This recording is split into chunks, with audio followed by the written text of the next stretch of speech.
I am rich.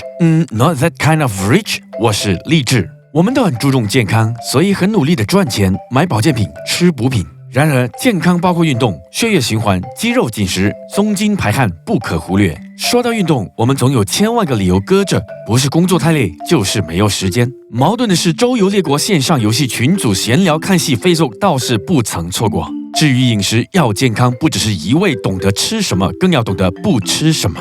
煎炸、零食、汽水、高糖、高油、高盐的饮食，几乎没有人能抗拒，或者说早已被它牵着走了。燕麦、蔬果、开水、淡而无味的饮食，似乎绝大多数的人都无法接受，更甭说成为习惯。我们都健康吗？今天起一块挑好食物，放下手机，跳跳跑跑、挥拳踢腿、深蹲等等，专注的运动20分钟。但愿我们全面性的对身体好一些，真正的健康又强壮。你还能不 rich 吗？